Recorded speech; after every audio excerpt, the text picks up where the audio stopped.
কাকরাইলে আন্দোলন চলতেছে জানেন তো, তাবলিগের দুই গ্রুপের, সাতপন্থী আর হচ্ছে ওলামা ইকরামের গ্রুপের।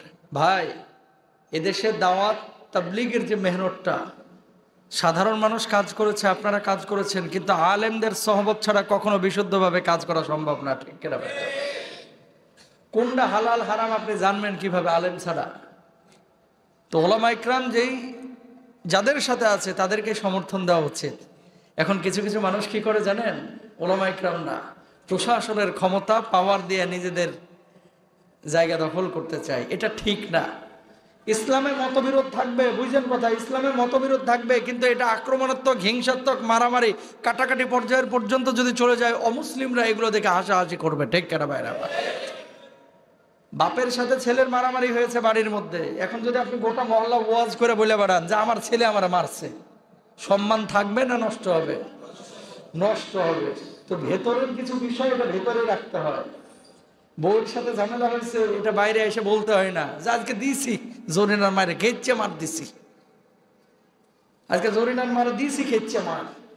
আসে গর্ব করে বলতেছেন, যেটা শুনতেছে বলতেছে তুই পুরুষ না, তুই কাপুরুষ। কথা বলেন না কেন? বউ পিঠে এসে আর একজনের সামনে বলতেছিস, এগুলো কোনো পুরুষ মানুষের লক্ষণ না।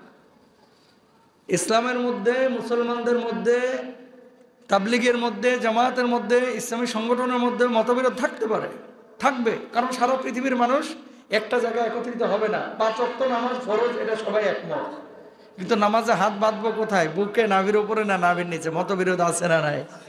আছে। তো যেহেতু হাদিস একাধিক আছে, আপনি ছেড়ে দেন না যে তোমার যেখানে ভালো লাগে তুমি বাঁধো, তাহলে তো মারামারি হয় না। কিন্তু যখন ঝামেলাটা বাঁধে, কখন? আমি যেটা বুঝছি এটাই ঠিক, বাকি সব শেষ। ম্যাক্সিমাম আমাদের মানুষের চেতনা এরকম, ঠিক কিনা ভাইরা আমার? এটা কিন্তু ঠিক না।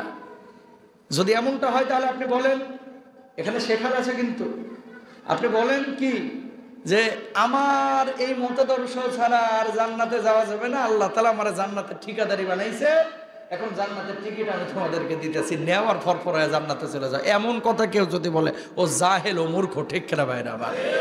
এই জন্য বিপরীত মতকে সম্মান দেওয়া শিখতে হবে আমাদের।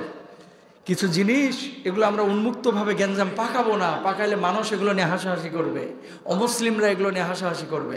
ঘরের কথা বাইরে বলতে নাই।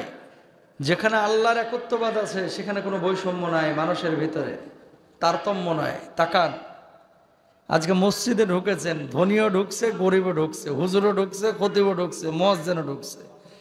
কেউ কিন্তু এ কথা বলে নাই, কেউ এ কথা বলে নাই যে আগে এরা ঢুকে যাক, পরে তোরা ঢুকিস। কিন্তু দুনিয়ায় অনেক লিডারের রুমে ঢুকবেন, দেখবেন আগে চামচাগুলোরে ঢুকতে দেয়, পরবর্তীতে এই স্থানীয় লোকজনরে ঢুকতে দেয়, ঠিক কিনা ভাইরা আমার? কিন্তু আল্লাহর ঘরে কোনো ভেদাভেদ, বৈষম্য, তারপরে হচ্ছে প্রভাব প্রতিপত্তির খেলা।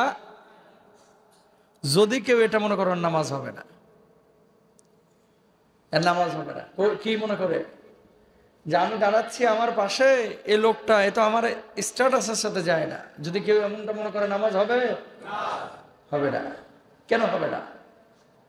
সাহাবে রিদওয়ানুল্লাহি আনহুম আজমাইনকে আল্লাহর নবী বলেছেন। এই যে আমাদের একটা বিষয় দেখবেন, অনেক মসজিদে আছে, আলহামদুলিল্লাহ এই মসজিদে এখন নাই।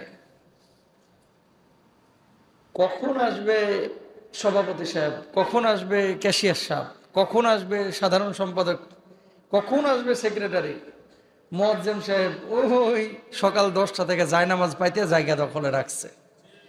আমি বলবো, এরকম কোনো মসজিদ যদি দেখেন ওই জায়নামাজে আগুন ধরাইয়া দেন, গুনাহ হবে না। কথা বলেন না কেন? এরকম কোনো মসজিদে যদি কোনো কমিটি বলে বা কোনো হুজুর বলে, ও যত বড় হুমরা চুমরাই হোক, যে আমি জুমার নামাজে একটু দেরিতে আসবো, জায়নামাজ বিছিয়ে রাখবা, আসলে চামচামি করতে করতে এমন অবস্থা হয়েছে, ওরা কিন্তু কমিটিরে প্রভু মেনে ফেলাইছে। বোঝেন নাই কথা? অনেক মসজিদ, আলহামদুলিল্লাহ আপনাদের এখানে নাই, অনেক মসজিদে আছে, দেখবেন সকাল 10টার দিকে যে জায়নামাজ পাঠিয়ে ফেলে দেয়। কি আসবে? চাচা আসবে। কয়টার দিকে? পুনে 1টার দিকে আসে, শো 1টার দিকে আসে। মার দেওয়া সাদা পাঞ্জাবি লাগাইছে, আতরটা একটু কড়া মারছে, যাতে করে ঢোকার সময় পাবলিক বুঝে যে সার আইতেছে। সারগিরি তোর এই জায়গায় না, বদমাস, ঠিক কিনা বাইরে? আবার এই জায়গায় রিক্সাওয়ালা আগে আসলে আগে বসবে, ভ্যানওয়ালা আগে আসলে আগে বসবে, তুমি বাড়িওয়ালা আগে আসলে তুমি আগে বসবে। জায়নামাজ দেওয়া জায়গা দখলের জায়গা মসজিদ না, দখলবাজের জায়গা তোমার পার্টি অফিসে, এখানে না। বুঝতে পেরেছেন কথা? ক্লিয়ার? যদি জায়নামাজ এরকম দিয়ে কেউ দখল রাখে, ওই জায়নামাজে আগুন দিলে কি নাই? গুনাহ নাই। কেন গুনাহ নাই? জায়নামাজের দোষ না, দোষ হচ্ছে প্রভাব প্রতিপত্তি। পরশুদিন এক মাহফিল করলাম মাগুরায়, বিশাল আয়োজন, কিন্তু মঞ্চ বানাইছে ইদ্দুরা। বুঝেন নাই কথা? যে মাহফিলের মনে করেন 1/2 কিলোমিটার লাইটিং থাকে, তার মানে মালদার মাহফিল খরচ করছে, তাহলে মঞ্চটা কত বড় হবে? বিশাল হওয়ার কথা না? মঞ্চটারে বানাইছে মুরগির খোপের মতো। আমি যাই একটু রাগই হইল আমার, যে এত ছোট মঞ্চ কেন? র্যাবের ঊর্ধ্বতন কর্মকর্তা, এখন সিআইডিতে আছে, দাওয়াত দিয়েছিলেন। তো পরে যখন চলে আসতেছি, হুজুর রাগ করেন না, মানে ওয়াজ শেষে যখন গাড়িতে উঠবো, আমি বললাম যে মঞ্চটার এই অবস্থা করছেন কেন? এই ইদ্দুরা মুরগির খোপের মতো। হুজুর, চিপা চাপার কোনো লিডার যেন উঠতে না পারে, এই জন্য শুধু বক্তার জায়গা রাখছে। আল্লাহু আকবার বলেন।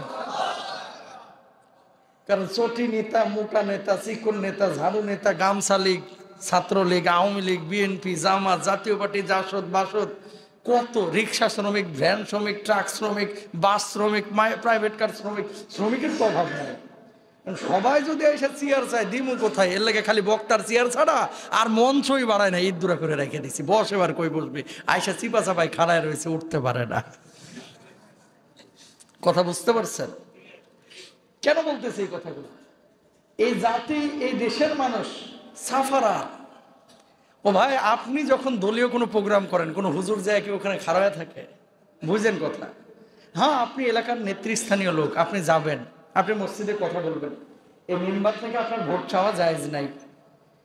মেম্বার থেকে ভোট চাওয়া, এটা হচ্ছে মসজিদে আল্লাহর ঘরের স্বার্থ নিয়ে আল্লাহর কথা আপনি বলতে পারবেন। এখন মানুষের সাথে ভালোবাসা বিনিময় আপনি করতে পারেন, কোনো সমস্যা নাই। দাঁড়াইলেন, ভাইরা আপনারা আমার জন্য দোয়া করবেন, এটা বলা জায়েজ আছে। মাহফিলে বক্তা গেছে ওয়াজ করতে, আর আপনি মাইক নিয়ে বক্তারা বসে 1.5 ঘন্টা আপনি এলাকার জন্য এটা করেছেন, অমুক করেছেন, তমুক করেছেন, এই করেছেন, সেই করেছেন। এতটুকু হিতাহিত জ্ঞান যদি না থাকে, যে দূর থেকে ভ্যান নিয়ে, অটো নিয়ে, সিএনজি নিয়ে হাজার হাজার মানুষ আইছে 30 কিলোমিটার দূর থেকে, আপনার ওয়াজ শুনতে আসে নাই, আইছে কোরআনে তাফসীর শুনতে, ঠিক কিনা? এগুলো কিন্তু আমাদের কমন সেন্সে নাই। তো কি বলতেছিলাম? চেয়ার পাতা, জায়নামাজ পাতা, জায়গা দখল করা, স্যারের জন্য এই করা, এগুলো পার্টি অফিসে হতে পারে, মসজিদে, মাহফিলে, মাদ্রাসায় করা যাবে? করা যাবে না। কেন করবেন না? এই যে এই চেয়ারটাই যে আমাদের বসাইছেন, এই চেয়ারটা আমার বাপের চেয়ার না, এটা কমিটির চেয়ার না, এটা মসজিদের চেয়ার না, এটা আল্লাহর পক্ষ থেকে দেওয়া আমানত। যে এই চেয়ারের মূল্য ততক্ষণ থাকবে যতক্ষণ এই চেয়ার থেকে আল্লাহর কোরআনের কথা আসবে, ঠিক কিনা? সুতরাং প্রিয় ভাইরা আমার, এই চেয়ারটার মূল্য, এই কাঠটার মূল্য আজকে কেন আপনারা দিচ্ছেন? আপনাদের সামনে এই চেয়ারটাকে কেন রাখছেন? এটাও তো জঙ্গলে পড়েছিল। এই কাঠটা কোথায় ছিল? জঙ্গল, একটা গাছের মধ্যে।